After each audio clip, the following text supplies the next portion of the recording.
right, welcome back. This is Wake Up Sierra Leone on AYV television and radio.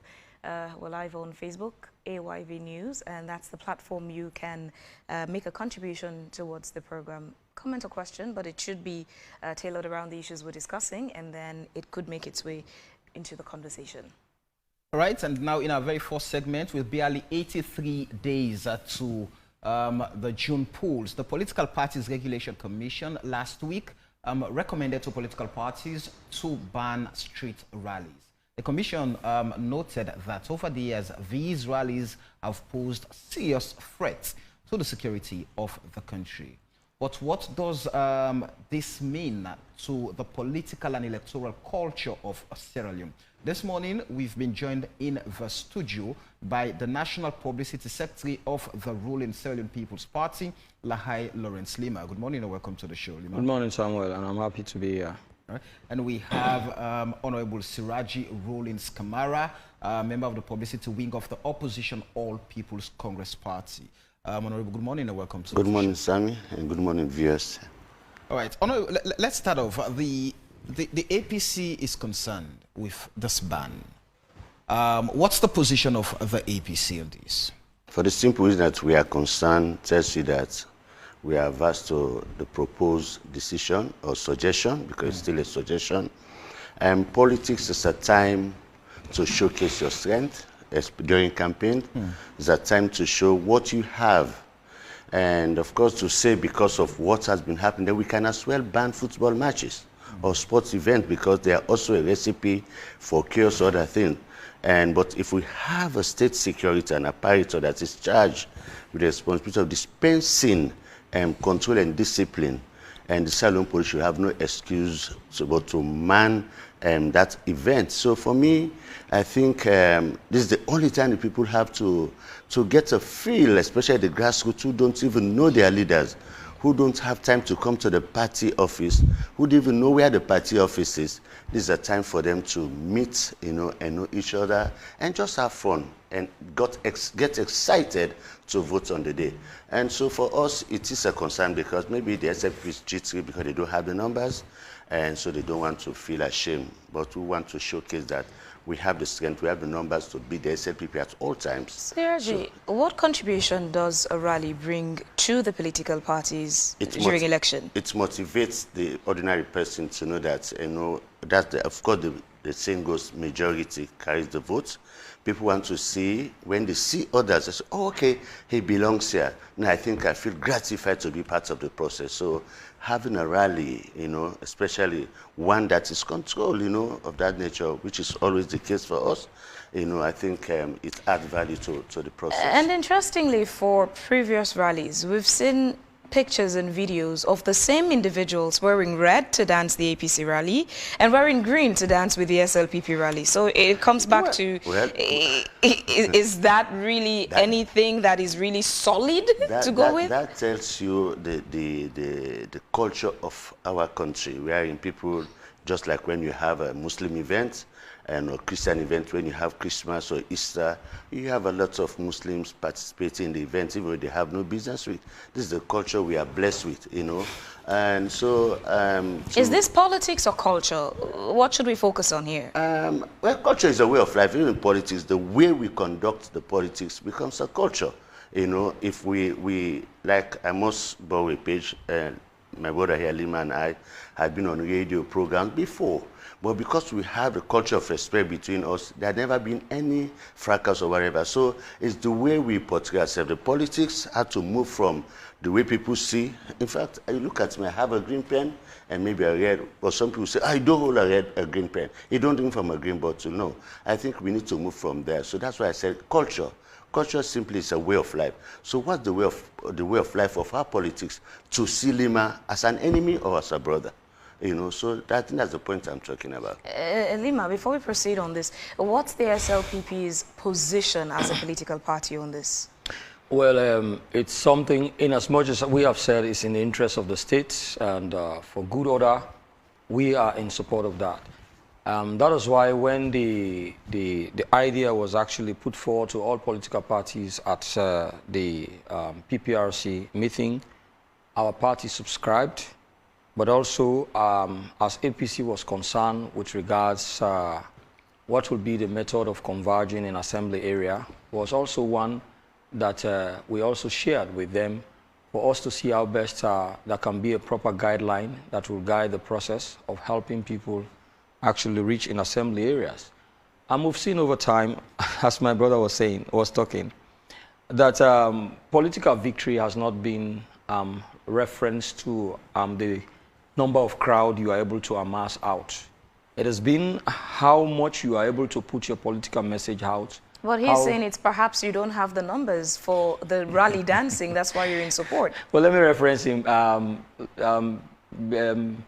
The late Solomon Berawa of blessed memory actually amassed a kind of crowd outside the street of Freetown, and of which the APC was unable to get that type of crowd outside. But at the end of the day, we saw the APC won the elections. And also with President Nkrumah's regime, we saw the kind of crowd the APC was able to amass outside. Probably in the city center, you cannot compare to what the SLPP was able to get outside, but the SLPP still emerged. So it has shown that amassing political crowd out has not been the mark of victory or your political success. And we've seen over time that this massive crowd actually being mobilized outside has actually undermined the very core essence of political rally or political messaging in itself.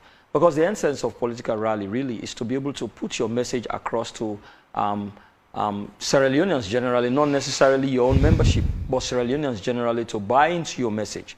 So if over time civil society organizations, other concerned Sierra Leoneans have seen that the essence of rally is being subverted into now where people have their individual grudges, other groupings, community grudges, and now see political rallies as an opportunities where they can unleash the grudges they have harbored over time, and that has actually been undermining the security of the state, the security of individual citizens, and also properties of people who may not necessarily be interested in even active participation in politics. And so we've seen all of these type of things, and we've also seen reprisal because of the kind of animosities that have occurred over the period in these rallies. So if civil society organizations and others, well-meaning Sierra Leoneans, have seen that rallies or political campaign is about political leaders selling their ideas to the citizenry of the country, and therefore we need decorum for us to really subject our political leaders to proper scrutiny and then be able to pose all the questions on their programs they have that will better help inform citizens of this country to make a better decision. And that will also help us to transcend beyond this culture of voting for tribe or voting or associating yourself with political parties because you think it's a party really that's galvanized around your ethnicity. But then when we have let decorum... me ask this question, Leema, sorry. Let's go back since the late President Kaba, I mean in 1996, we've seen this culture being part of every political party, including the APC and the SLPP. And even as recent as 2018, these rallies were seen as a way to show the might of political parties. Why is the SLPP against the street rallies now? The SLPP is not against street rallies. But the notion behind the ban for the street rallies is what the SLPP sees as prudent because it helps the promotion of state order, it helps to promote peace, it also helps to promote or to strengthen our democracy. How? Because democracy is about issues, it's about ideas, it's about exchange of ideas, how much you're able to sell your ideas to people, how much you're able to translate that ideas into concrete actions. That is what democracy is all about. So if you, let's take for instance, the then APC promised to build the university in Kono, and of which it was a promise they made. But because the people were engulfed in rallying, jamboreeing, they were unable to pay attention to the message that was promised by the former president, Dr. Ernest Bai Krumah. But when President Bio came into governance, he promised that he will deliver on free quality education, and it will also strengthen educational institution and also expand on education.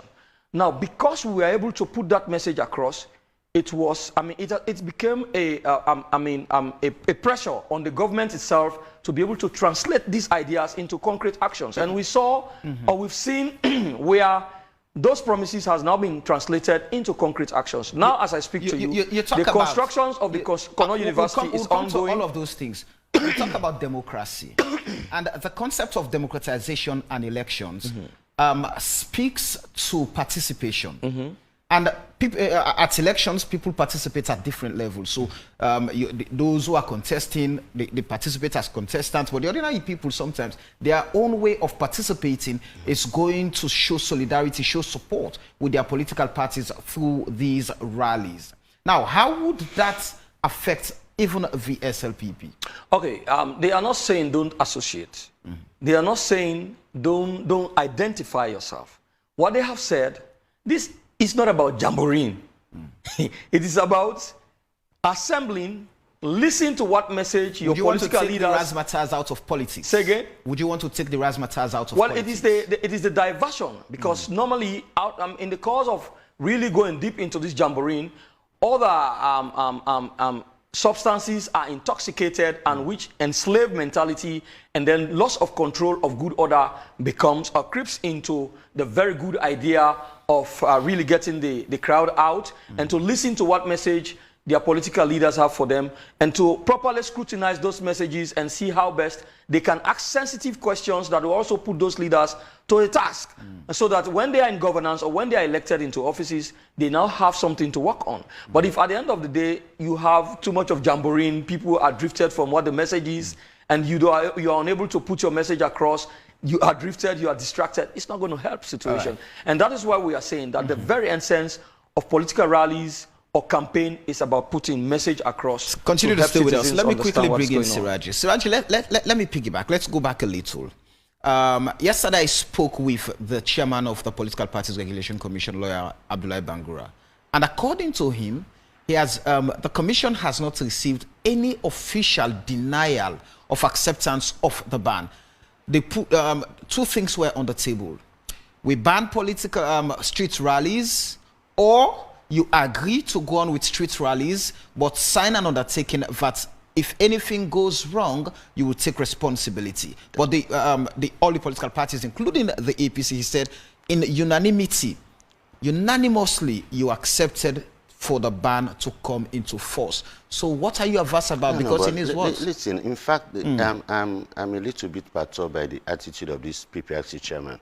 When I was with the NDI, Democracy Salon, I was the first national coordinator. We had a 64 civil society under NDI, and we coordinated. I'm happy that my honorable minister brother here talked about civil society. And these are days when civil society were actually credible. We mobilized PMDC, APC, SLPP to rally on the same days. We worked with the Salon police. Samura then was a sergeant. He was attached to NDI for political issues, you know. And well, all the seats of it and all these three parties were rallying on the same day. And don't forget, rallying is a tenet of political campaigns. You cannot take it out. And you talk about an document. When you have a message, what you read on rally day is part of your manifesto. You give an opportunity to people who cannot read and write. Let's say Dr. Samura goes to Bond or Pujaun. He don't know, but not many people knows him there. Can you just go to the town hall or the field and start talking? No, you have to rally and mobilize people to come. And in the process, there must be jollying, you know, something like that. So you see, I'm a little bit troubled that the police who have been charged with the responsibility of internal security are shirking their responsibility. We'll talk about the police, but just, I know you're coming, just quickly, let's have this confirmation. Yeah. The PPRC chairman said you did not oppose. In fact, according to him, the words of the National Secretary General of the APC were, we are not averse to this. We are only concerned about the regulations, like the SLPP also mentioned in that meeting. So if you supported this ban, why now come out?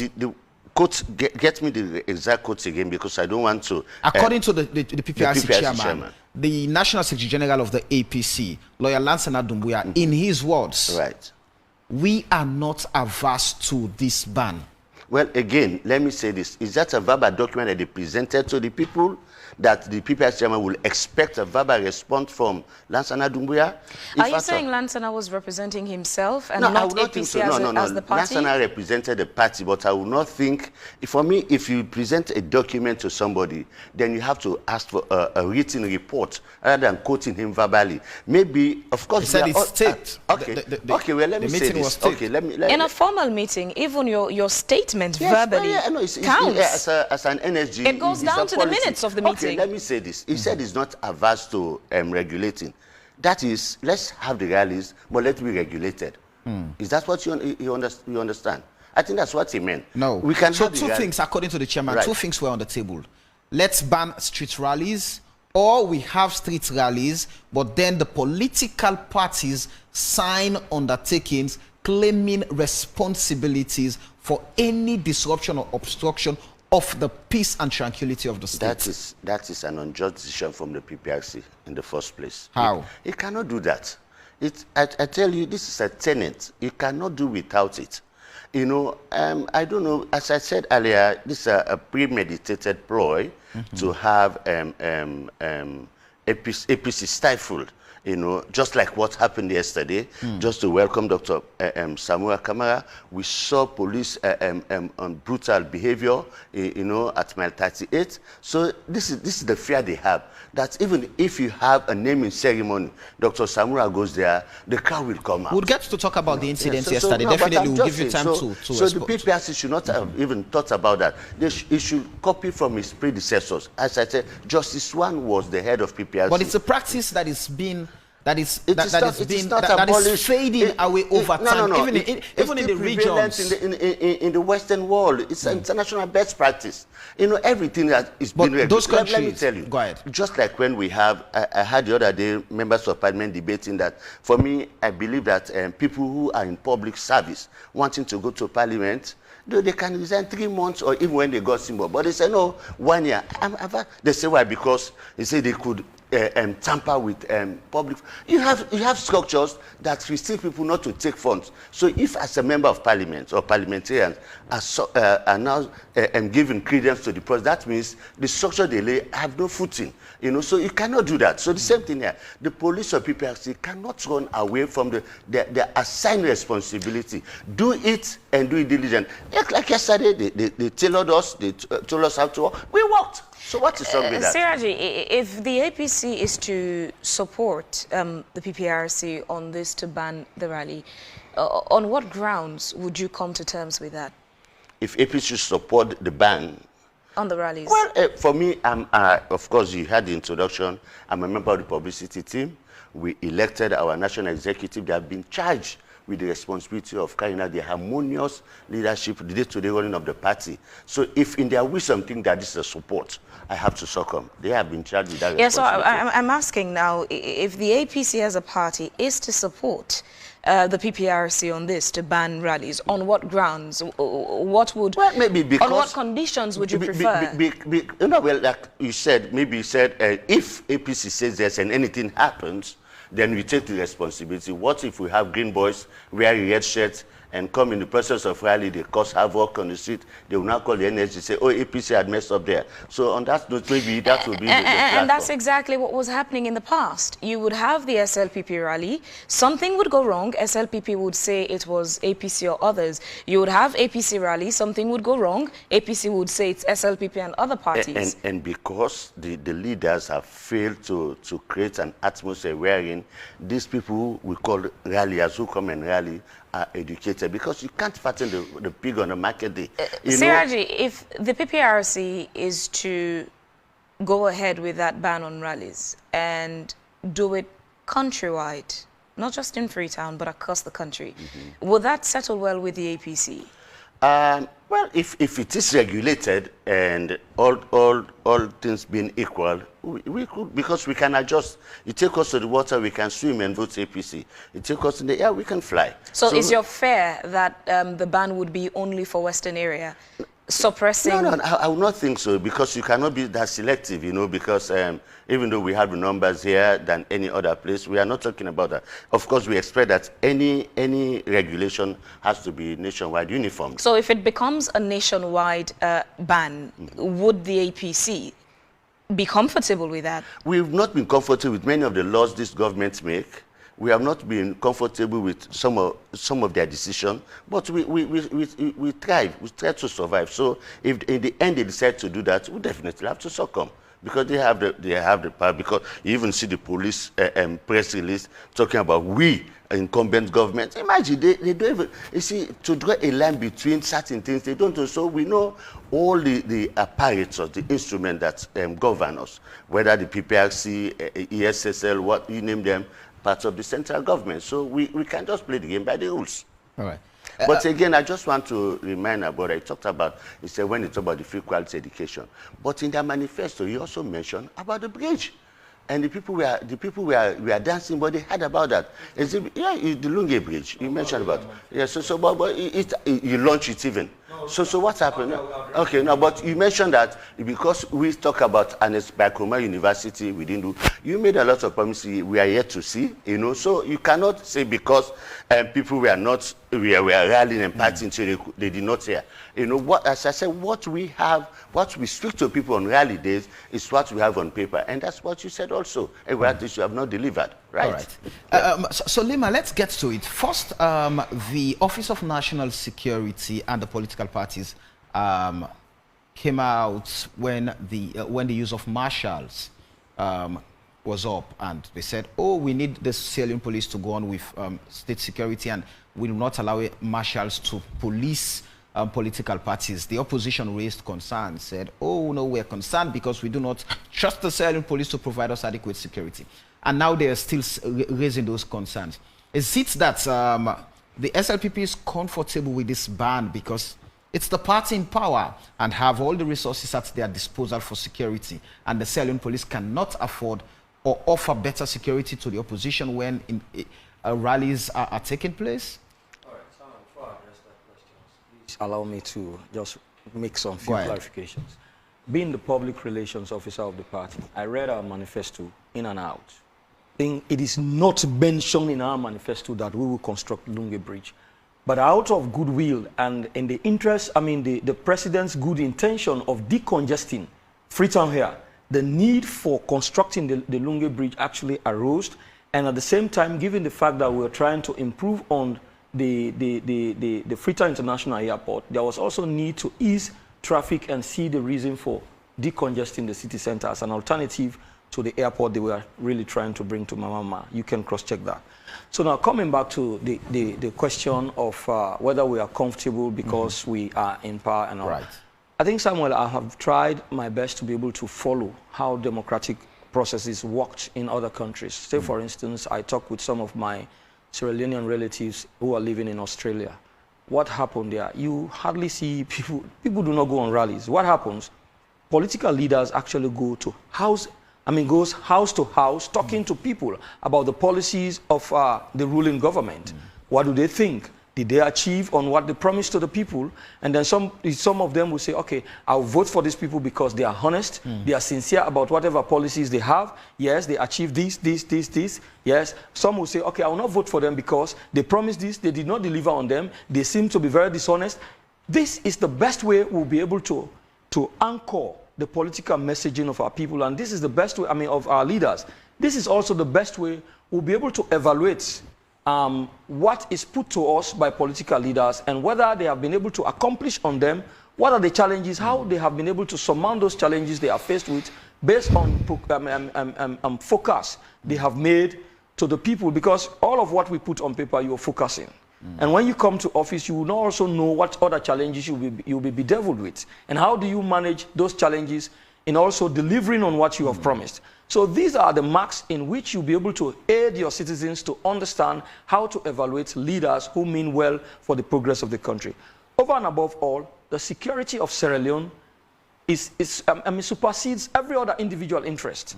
If we have seen that, like I listened to the PPRC chairman, he was also mentioning that much as we are concerned about the internal security issues as well, we also look at the external factors. And you will not know which other external factor that is out there would want to make or take advantage of opportune moment to subvert the security of the state. Do we have any data supporting this move from the PPRC or government to ban rallies? In the sense, we've witnessed and we've seen, we've covered, we've reported political rallies over time. And there have never been a major incidents to the destabilization of the peace and tranquility of the state. There have always been, incidents of violence along the line, but many would tell you that is not to the level for it to be banned. So is this a kind of saying, oh, it's the power of incumbency at play? All right. When we won the elections in 2018, we had a need to set up a team in which the APC and the SLPP came together, put ourselves in group. There's one set of group that covers the Northwest. I was part of the group that covers the Southeast. We went along to engage with groups who have been so toxic in the campaign process, in the campaign program, that at the event where the other party actually lost the elections, and the issue of reprisal was an issue we had to contend with to be able to see how best we reach out to talk to our people. And so you also see political parties, like I mentioned before, they are in, like somebody who has worked in the security sector, say for instance in one of the area we consider to be swing in Kono. I worked in Kono for at least 2 years as in various positions. And so what you realize that most of the political tensions you have there is not really something that is coming out of the political rhetorics, but there are individual seated grudges that they have at community levels. So they always look out for opportunities like times when you have these political rallies.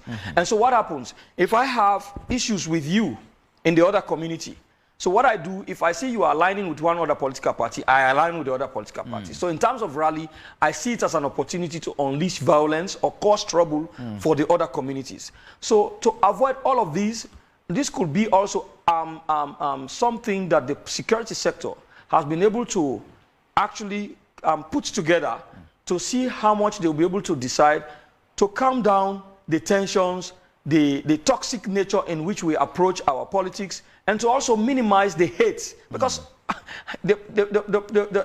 when these rallies actually become very intense, if I have grudge for you, sometimes, or people who even do not believe in your leadership, what they do, they take time to go through those other boys, and when you get crowd out, you are unable to manage the manner in which they carry themselves. So they will go through other boys or through other groupings to undermine the very process itself. And at the end of the day, when they are in problems, they are being arrested by the police, and then issues come out. Oh, the police are high-handed, and at the same time, those political leaders dissociate themselves from those people who are engaged in such conduct. Was this ban suggested to the PPRC by the SLPP?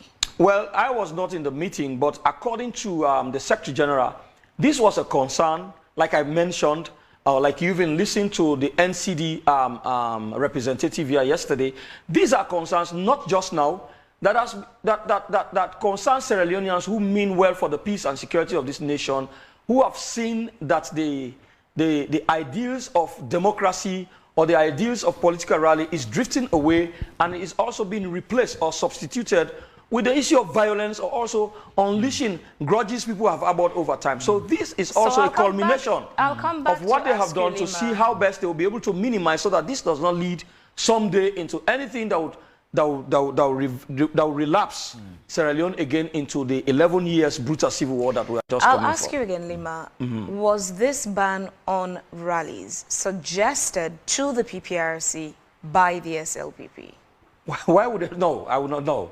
The PPRC and either security sector, because they are also part of the board of the political parties regulations commissions. So this, I was not really in the meeting, but this was a proposal actually that was put forward to political parties. It came as a concern from other sectors, and that the chairman of the commission decided to put this forward to the political parties who were there, and also references referencing issues over time where political rallies have undermined the peace, the very essence of rallies, the very essence of putting out messages to the crowd or to the public. All the political parties who were there, according to my Secretary General and the chairman of the PPRC, saw it potent and saw it viable, and they saw it that all the issues that were raised were realistic, and they were something they had to discuss. And that is why we said as a party that if it is in the best interest of peace and stability and to also strengthen national cohesion, then it's something we as a party will not deviate from, because our mantra is preaching one country, one people. And so anything that is actually deepening the divide, if we have to set that aside and adopt a new political culture in which our cohesion will be deepening, then it's something we as a party will have to follow. If the security sector or the Sierra Leone police cannot police rallies, how safe would the elections be come June 24? There is no way you say the policy. But first of all, security also is not the monopoly of the security sector themselves, but it's a collective responsibility of all Sierra Leoneans to ensure that the security of the state is maintained. And so we will not limit, the Sierra Leone police has a constitutional and legal mandate to provide security for the state and to provide security for the election itself. But it's also on us political leaders and political parties to also cooperate to maintain peace, law and order in the state. So to say if the police will not provide, no, they will. They will, but will their strength be enough without cooperation? That's the question. So that is why I'm saying that it is not the monopoly of the security sector themselves, but a collective responsibility on each and every well-meaning Sierra Leonean. And sorry, Siraj, we'll come to you just in a moment. Leema, I'll take you away from your SLPP capacity for a bit. Are you concerned that the Sierra Leone police struggles to be able to manage security in the country? I ask this against the background that not only now are we to a point where rallies are proposed to be banned, but we also struggle from time to time to get police clearance to do demonstrations and protests just because the police cannot guarantee security. Are you concerned about that? The other thing also I would want you to take note of is the very fact that our police are constrained resource-wise. If you go to other advanced countries where the resource is so in abundance that they will have to spend much of the resources on security, they have a lot of other alternative instruments besides besides lethal weapons. So what is the alternative weapons we have in Sierra Leone besides lethal weapons apart from tear gas? And we are getting to a point where people are becoming so emboldened that even when you tear gas them, they still they try to brave it out, to still face the security forces. And sometimes, if I am given that weapon for like being a military trained person, the first thing I'm told that weapon is my life. I cannot be carrying a weapon and you are putting my life under threat that I can't use it. So to minimize that animosity in which we would even in the future bring our police in as, say for instance, enemy of the state, we want to see a situation where the police will be seen as a friend to the state or to the citizenry, in which they are there to protect their interest, but not to see them the other way. To do that successfully, do you think we urgently need to focus on capacity building for the police? The police, yeah, capacity building is something nobody gets tired of as long as you live. But in terms of capacity, the police... Has it become an urgent need now for the police? The Sierra Leone police, they have the capacity. What we will say, we need continuous training so that they keep their training intact, and also see how best we can allocate resources, not just to the police, but to the security forces in this country. Like in our meetings, I have suggested that in the national budget, let there be a percentage allocation that will be allocated for equipping our security. It's just that I will not say much here when it comes to security, but there is really need to spend money on our security, including the military, the police as well, because they are charged with the constitutional responsibility to govern the state. When the state is under turmoil, when the state comes under external threats and attack. So there isn't much I would say about security, but there is need for us to spend money on our security forces, to give them better life, to give them not that kind of comfort that will also undermine the very core function for which they exist, but to give them that sort of comfort that will embolden their loyalty, their patriotism to their country. So there is really need for us to spend money on our security institutions. So, Siraji, what does this bring to messaging and a platform for political parties if these rallies are eventually banned? Before that, I think I want to advise my younger brother here. I think from his utterances, he had just maybe exposed the situation, the reality of the Salon police, you know. How? And you mentioned about the gun is your life, and when I would think that would have been the last resort, you know. But you see, when we don't even have rallies, I will ask him, the incident in Lunsar, was it out of rallies? The Tombo incident, the prison break, and McKinney, all of these areas, were they out of rallies? No. And you ask about capacity. The Salon police lacks that, I must say. Why? Look at, you have over a fourth of the Salon police chasing bikes and drivers. At the end of the month, you give them salary and a bag of rice. You know, you have a misplacement of priorities, simply. You know, because some of these officers will sit in the office, the junior officer must bring something, you know. And you said it earlier. I will tell you, the police, Salon police, needs capacity building. As I said, the aspects of using the gun should be a last resort. But I think I'm really being taken out of context. I never interrupted, sir. We are one family. We are one family. And Mr. Wise, there could be a heated issue between us, but the way we talk could end up, because we end up bracing each other. But what we have and seen, experienced over time from the Salon police, even when somebody just say, hey, the next thing that guy will take out a gun. But you would also not rule out how confrontational citizens. Let's say, like I'm sure we'll end up to the incident yesterday. So what had provoked the situation that the police will just come out and start to kill? Let Mr. Leema know this, that there's only one life everybody has.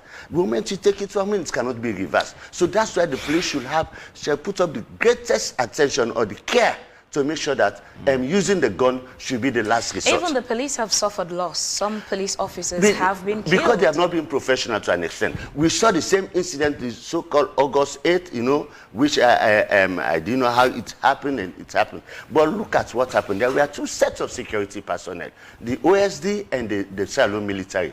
Did you see any Salon military AXLAF person being attacked? This is the situation. The AXLAF are well disciplined. But they have different mandates. That I'm talking about. But again, they were not there to provoke a situation. But the Salon police, they are so easy to see people as criminals and start to. This is the thing, they have to maintain their independence. These are independent institutions. And you as a minister should provide that oversight. But more often than not, you have used them to aid your in bad activities against the just a minute, you see, this is where, please, I would really suggest, if only you can have me a repeat of the question I responded to, or we have a repeat of that, because this is where people get me out of context. You come here with a sinister plan.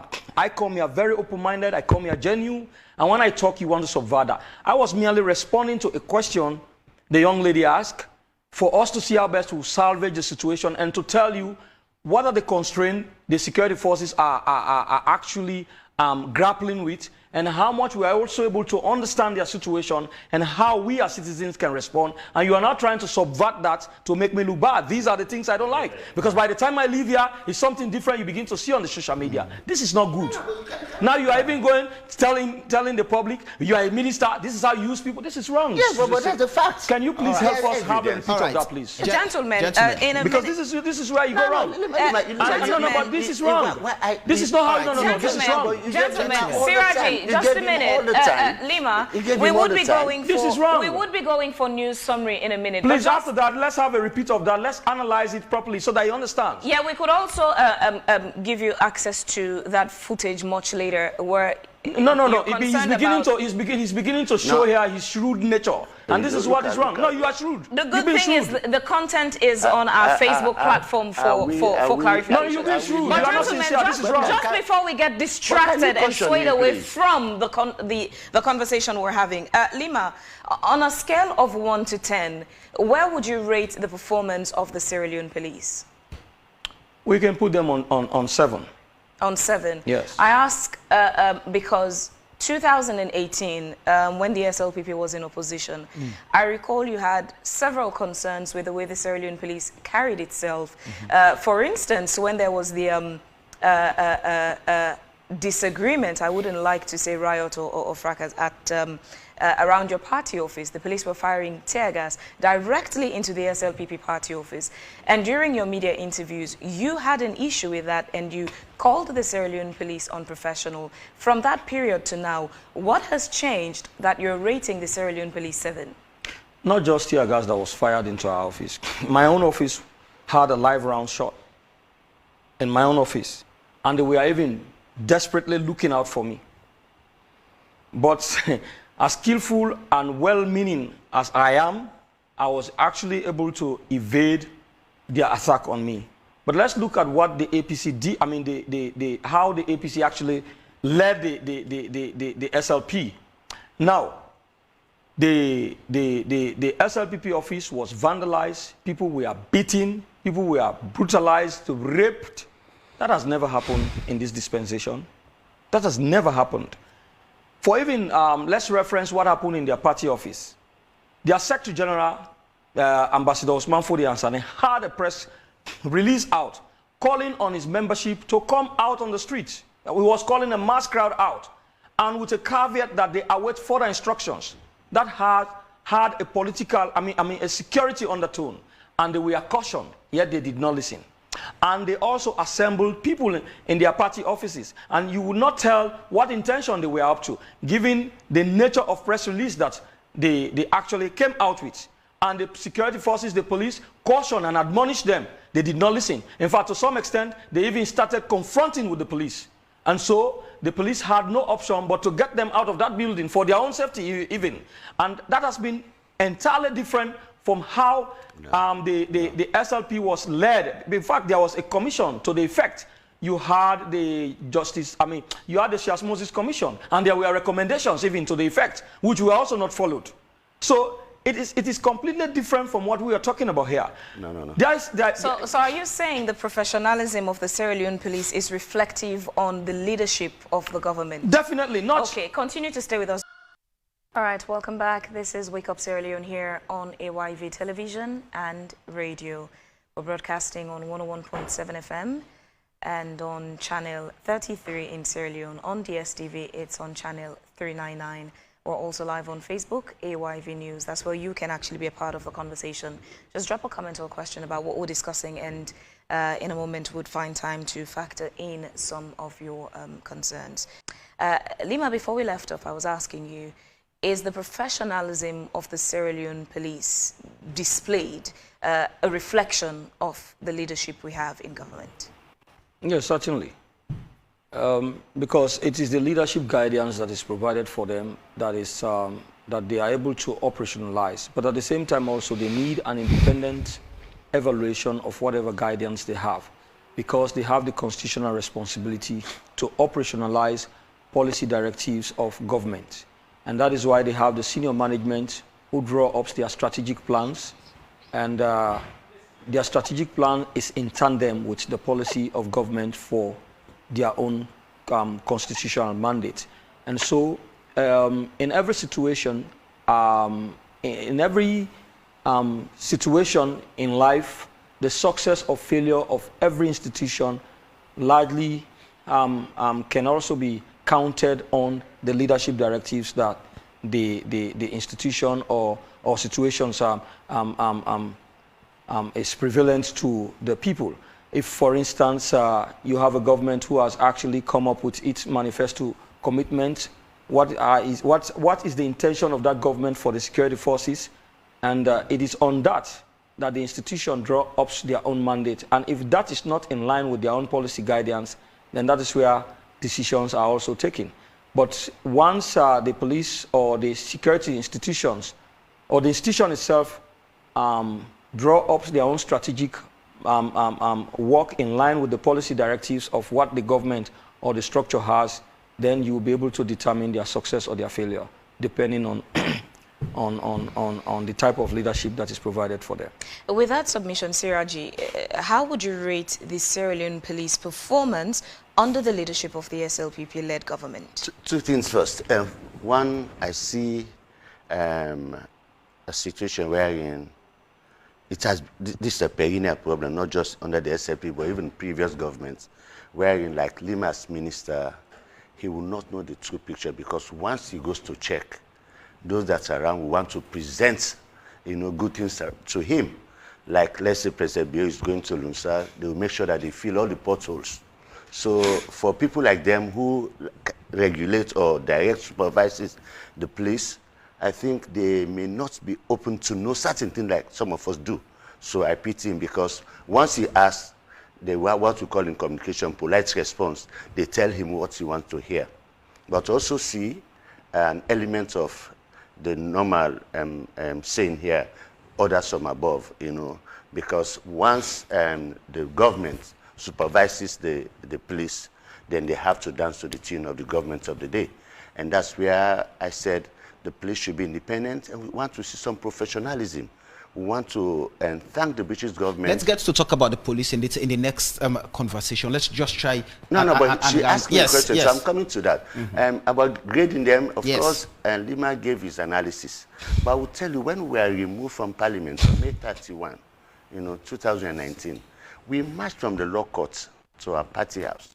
And just right at Kasia Tamajanju Street, police from nowhere, armed personnel, started shooting at us, and we maneuvered and happened to go to the party office, because we are Buffist people now to do that. Then all of us, so they came back. That's how Divo is up to this in exile. Yansane, former energy, and the present chairman, they had to go to the canopy, to hide. They were forced, they were gassed into that building. So I've not seen, if at all, like what I want to tell you, that if the Salon police was bad during our own time, nothing has changed their own time. So as you say that, the tear gas as well fired into your party office. Yes. In 2018, I recall a similar situation, the SLPP, tear gas fired into their office. Not once did we hear the APC comment, complain, or say anything about the policing. Do you agree that both the APC and the SLPP have had sort of maybe a light-handed, for lack of a better word... I say it's a perennial... Hold on. A light-handed, for lack of a better word, alternatives like maybe failed leadership to lead the Sierra Leone police through professionalism? Well, again, maybe we go back to the way... Have you collectively contributed to the status of the Sierra Leone police? Well, the good thing, the difference between us and the SLPP, us and the APC, for us, like I've been an NRM member, we've been calling our party to order. So we, time and again, we call our party to order. Maybe I've not seen that happen yet in the SLPP. So what we are saying, we time and again tell our party that, oh, okay, we did this, but I don't think we did it right. So now we know that the Salon police has a problem. And in this, for me, they have the head knowledge. So my question is, has the APC and SLPP, through their leadership in government, enabled the Sierra Leone police to be unprofessional, not in my words now, but based on your assessment? They have used the police, in many cases, for their own convenience, which is not good for the ordinary person. Yeah. So you both take responsibility? Well, of course, it is the two parties that have run this country. So if we say anything goes bad, this is why we think that the appointment of the IG and other senior officials should be done by the police council, not the president. Or that. So these are the reforms we are talking about as a nation, so that we see the independence from the police. But how could you imagine that President Bio appoints Selu? What do you expect him to do? He dances to the tune of the president. So we want that to stop. This is all the reform we're talking, so that we have an instance where the police and the judiciary and other units will become independent and think for themselves. Yeah. Just quickly, does this ban bring an opportunity for any creative and innovative ways to campaign now to the people of Sierra Leone from the APC's perspective? Any situation has its own pros and cons, and it depends on your worldview. You know, if you look, you want to see bad, you see bad. You want to see good, you want to see good. For me, just like how they brought in the PR system, and the excuses are because of violence. Now, what I said, okay, let's harmonize the PR and the consensus-based system.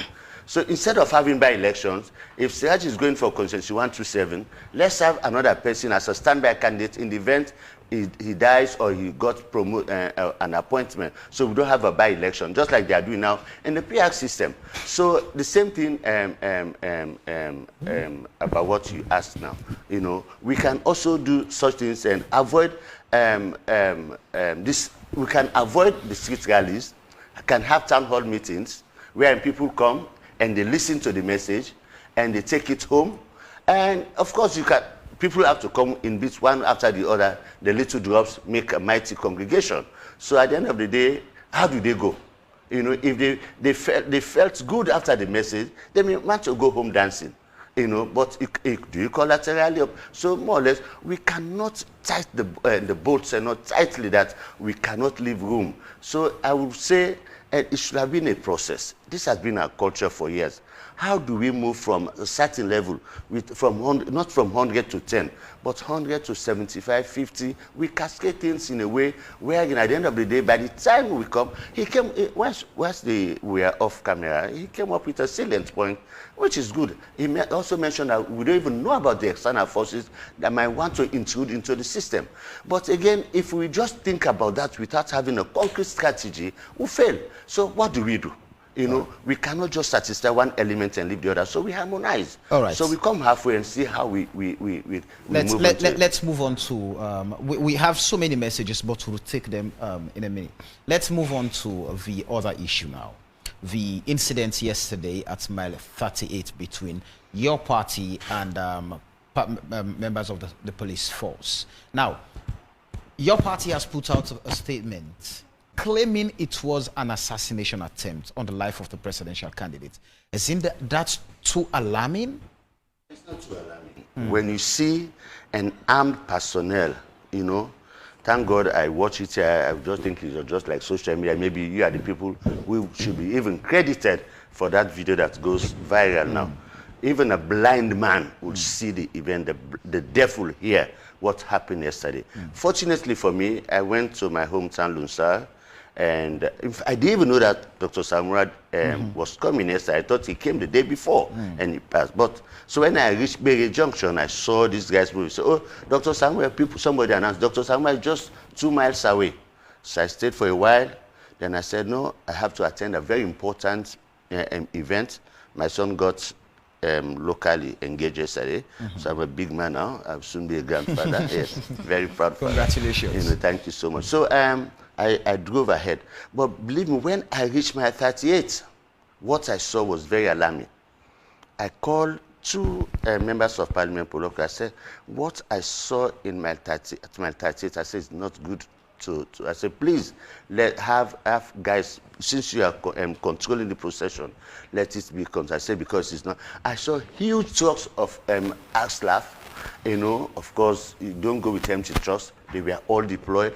And a few fleets of vehicles of OSDs and all the rest of it, you know. And I sent out the message, I said, this is alarming. And I was not surprised to see or hear what happened. Again, for goodness sake, this is not a rally between APC or an issue between APC and SLPP.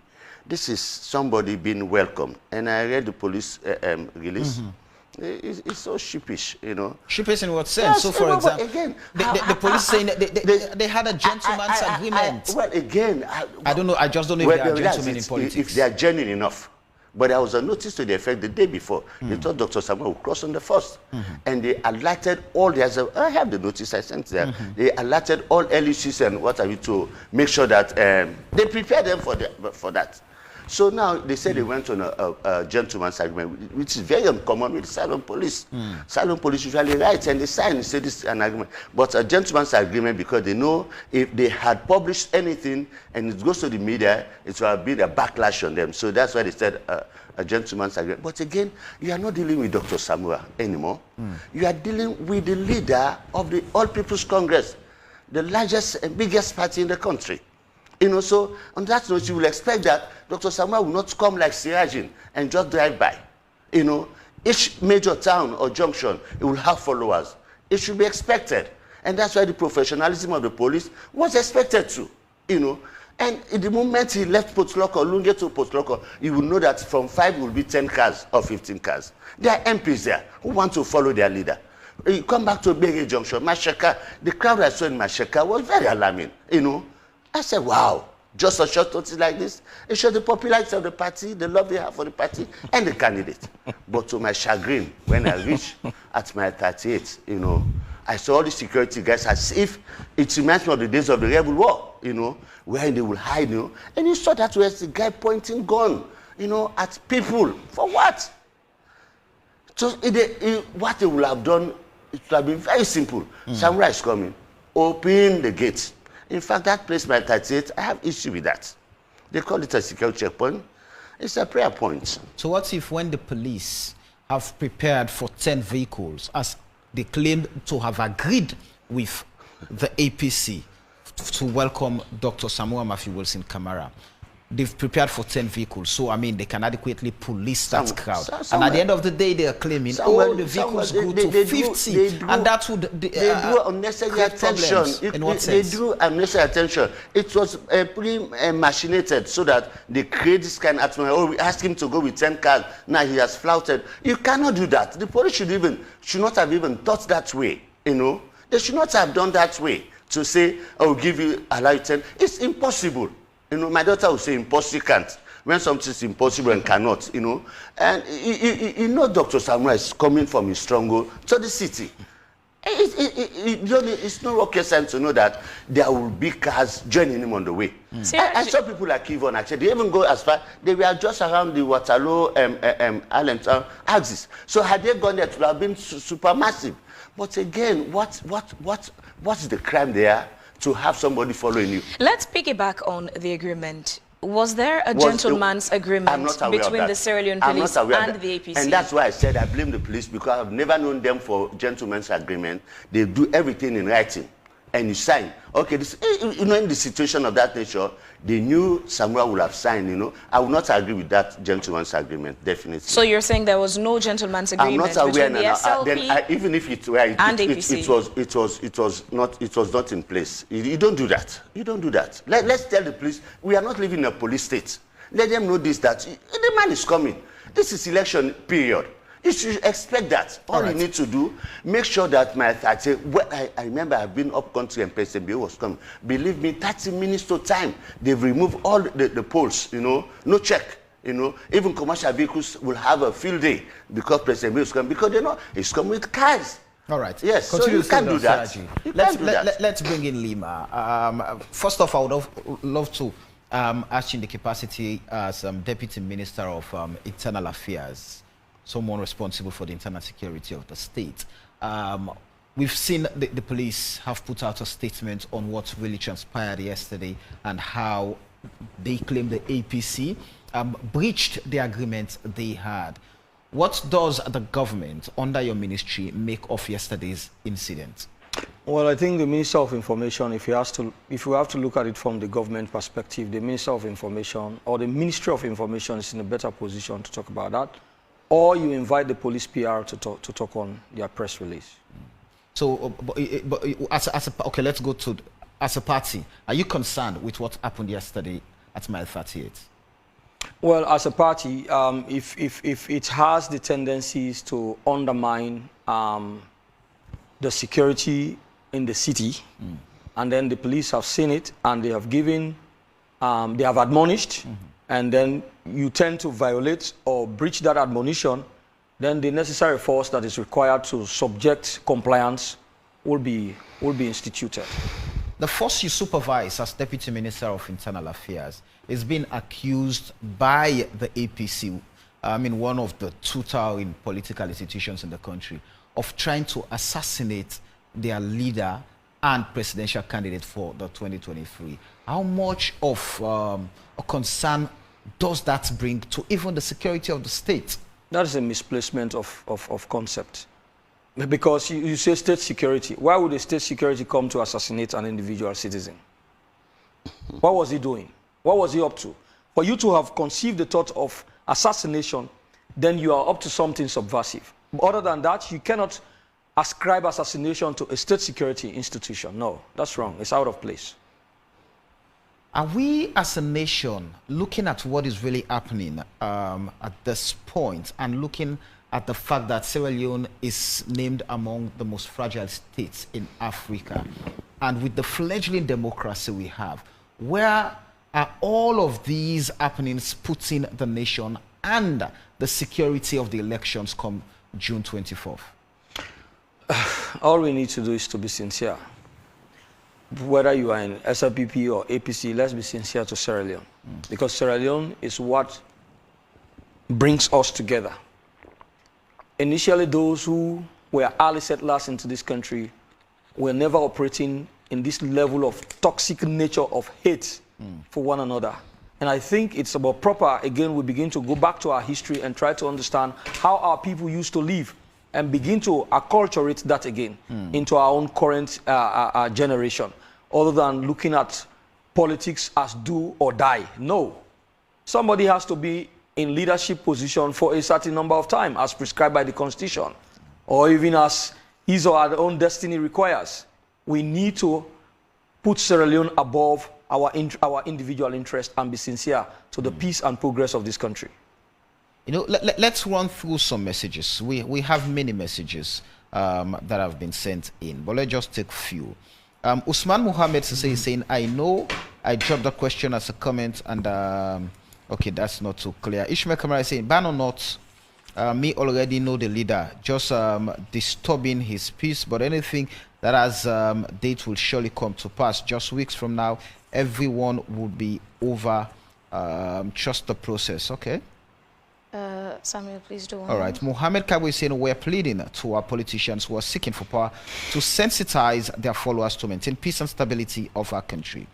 Mr. Duazaki saying, I keep on saying that irrespective of our different political parties' beliefs, we can overcome peace. The police should be professional in dealing with crowd control, especially on political gatherings. Lance Nasi is saying, okay, I'm not going. Okay, Leema, it shows you don't read your manifesto. Please go to page 31. Woman number 3, developing infrastructure. Bullet point 3, facilitate the construction of a toll bridge to link Freetown and airport. The internet is a resource, my dear.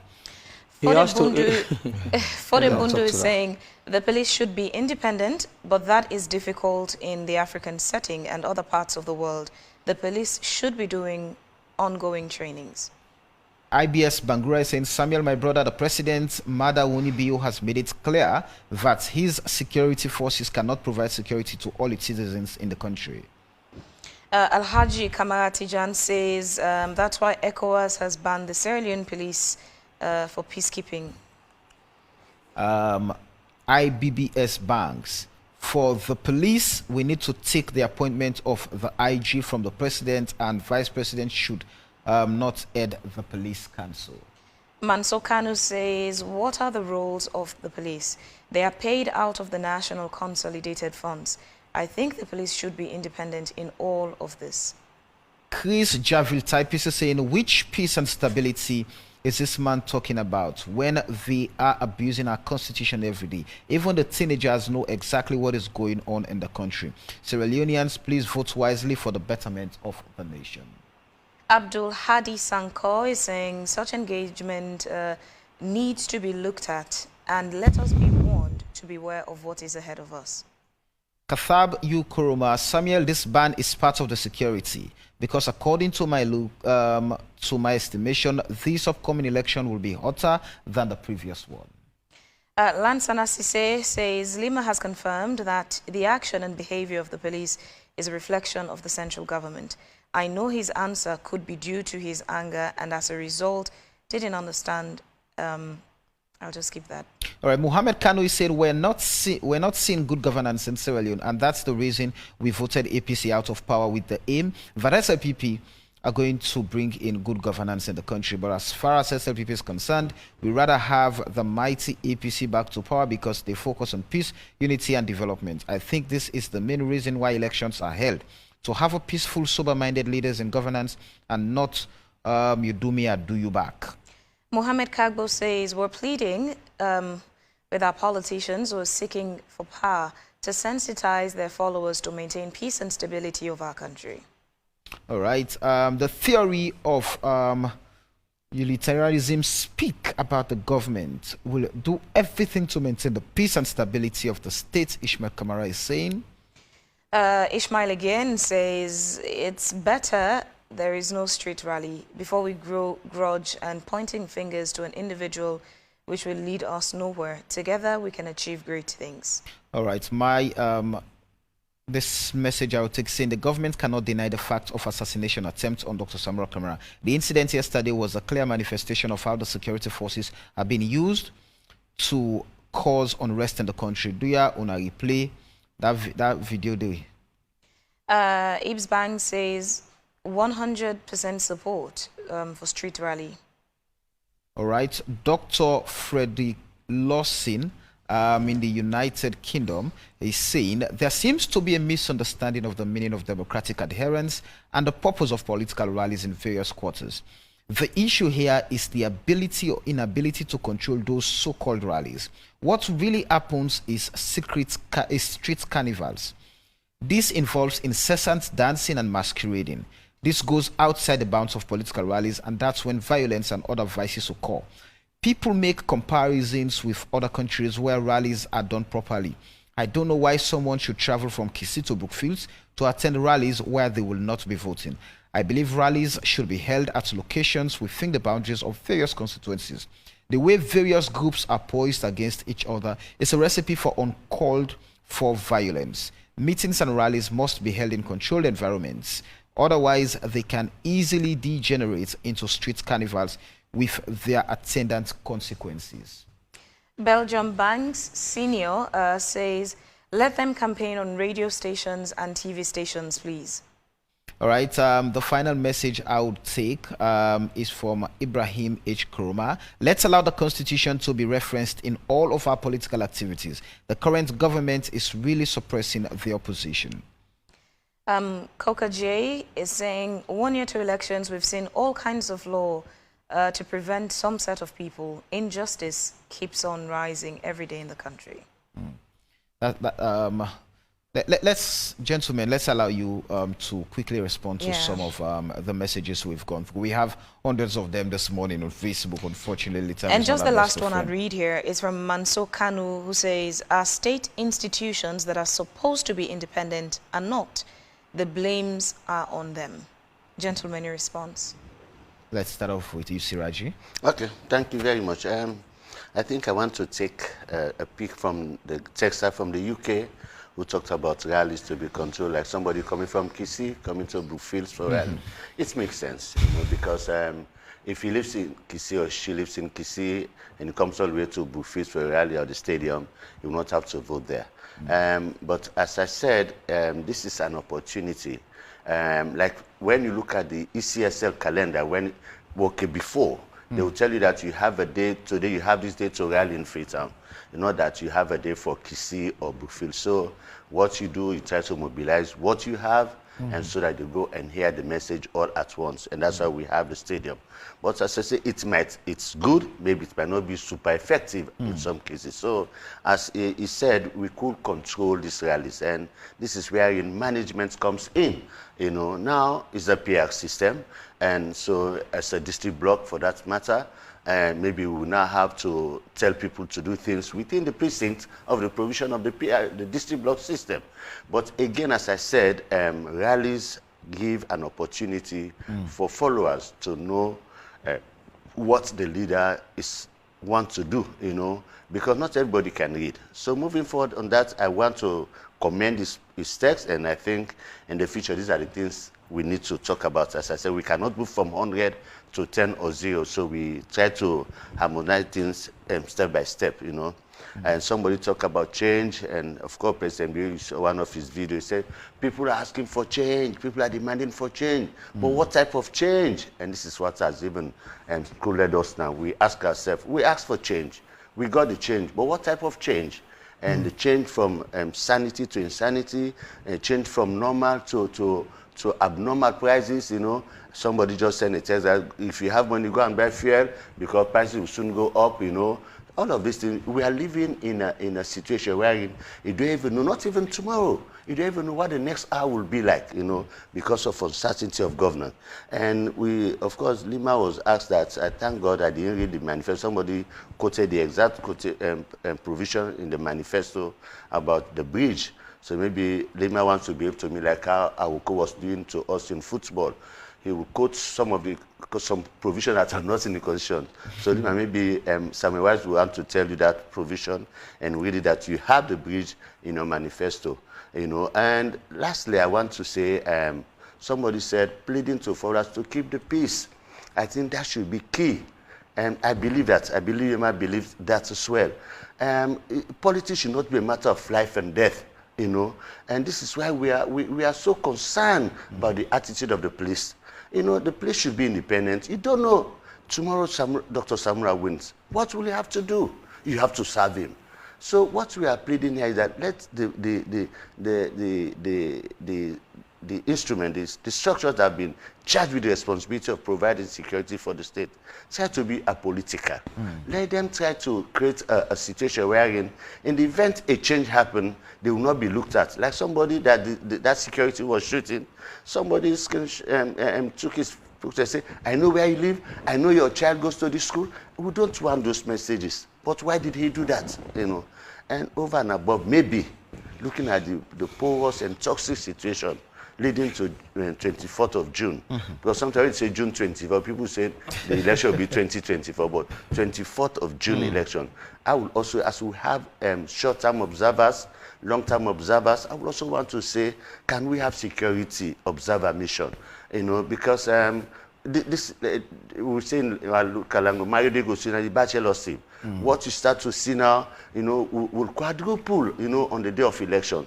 And we don't want to lose innocent lives. We don't want to go back to warring days, you know, and we want to see a situation wherein when the APC wins come June 24, my brother Leema will look at me and congratulate me. You know, we'll share, drink together. As he said, Sierra Leone is bigger than our political parties, and our party should be bigger than individuals. You know, all right. But until we have that right attitude, Sierra Leone is not ready to force. So we have to be very conscious of that. We should be very, very much urgent in taking that message. Right. You know, and that's why we talk to people like Leema, to know that things are not going well, and the needful should be done, and that's where we have a perfect state. We are in, even when you are unemployed, you know that I can go to somebody and I still survive. That is it. Let's allow Leema to have his own responses. I think two messages I needed to respond to. First has to do with the manifesto. If the person who made reference to that Lunge Bridge constructions, he has to read it thoroughly and even take out the clause. It was a reference as a futuristic achievement in the bid to expand, decongesting the city. It was not referenced in the manifesto as a program to achieve within these 5 years. So to say I have not read, I have read it, and I know exactly how it was used there. So try to understand the context. So it was even the desire of the president or this government to achieve that even in this 5 years, but even though it was not part of his immediate achievement, but if he was able to achieve it within this 5 years, that was going to be a plus to his administration. But it was referenced in a futuristic approach in the bid to decongest Freetown as an alternative to the Mamama project that was very expensive. Then there was another that was, okay, somebody was talking about, I have made reference to the fact that indeed it is how the SLPP government is responsible for the failure of the police. Well, it is quite unfortunate that probably that person may not have done some aspect of leadership training. Because if you have done some aspect of leadership training, you will know that when it goes good, the praises actually come on you. And when it goes bad, the fault or the blame is also put on you. But at the same time also, there is leadership for the Sierra Leone police. And he should, or there are leadership for institutions, they should be able to understand what their legal or constitutional mandates are and how are they able to come up with strategy that aligns with the government policies. So, gentlemen, as we try to round off the conversation, let's allow and give a platform for you guys to preach peace to your supporters and the general citizenry of the state, because it is getting crucial, it is getting critical at this point in the build-up to the elections. Siraji. Sammy, I think we do in such situation we've done before, we continue to do, and as I speak to you in the APC, we have a peace team. You know, we've just come from the convention. We have little party differences. These people are bridging the gaps, you know, and we're also moving to the wider picture to tell people that, you know, violence. In fact, some of us join groups all over, like Vote Not Violence, like One Big Brother set up in McKinney. These are the things we want to see, and we are very much committed to that. We believe at any point you conduct an election in Sierra Leone, the APC, as APC, we have the numbers. So we don't want to see a situation wherein our numbers will be reduced through carelessness, you know, other things. So we talk to our people, and as I speak here, APC people listening, watching me now, this is our message. We want a free and fair election.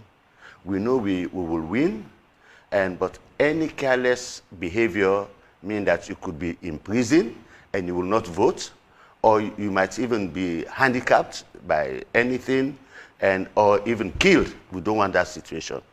Every vote counts. So please, my APC brothers and sisters watching me, let's be civil in our approach. Let's move away from uncouth messages. Let's be the real APC, the All People's Congress. Whether it be Mende, Shabu, Bulom, Vai, Crew, you know, whatever, Fula, you know, it is the All People's Congress, not some people. So it's our party, it's our Sierra Leone. It's for the betterment for generation yet unborn. We want to bring about generational change through these elections. You have a part to play, and we count on your cooperation. Leema, message of peace? Yeah, fellow Sierra Leoneans, this is the only Sierra Leone we have. We only take a different approach to lead Sierra Leone, but we are not aspiring to lead Sierra Leone to just lead the people who vote for our parties, but we are aspiring for leadership in order to provide leadership for the whole country, Sierra Leone. And we have to understand that Sierra Leone, of what we have today, is a contribution and effort of all our forefathers who made the efforts together to what we have today called Sierra Leone. Sometimes our strategy may be wrong, to misdirect you to believe that you need to hate another Sierra Leonean. But I want to say, we are the masses. When it goes bad, we are the one who will be at the brunt of it, and therefore we need to cultivate the best of culture that is helpful, that will make us see ourselves as brothers and sisters, speaking the same common Creole that all of us understands, even if I can't understand your own ethnic language, but there is one thread, which is the Creole, that all of us are able to communicate in for us to understand. So we have something actually that unites us, that connects us. We don't want a Sierra Leone where I have to pay people 10,000, 20,000 leones to put my party colors and show that I have a crowd. No, we want a Sierra Leone where, without giving you money, but you feel satisfied with my policy and think that, yes, I believe in the policy of the SLPP, and therefore I have to vote for the SLPP. And whilst I also see the man in the APC as my brother, but just because I do not agree with their policy, I should see them as enemies. That is the kind of Sierra Leone we want. And that's the only way we can make progress that will be beneficial to us, the common Sierra Leoneans who are working every day for our sustenance. And so we need peace, and that's why we need to embrace ourselves. All right, thank you very much, gentlemen, for your time to be a part of the conversation this morning here on Wake Up Sierra Leone. This is Wake Up Sierra Leone on AYV Television.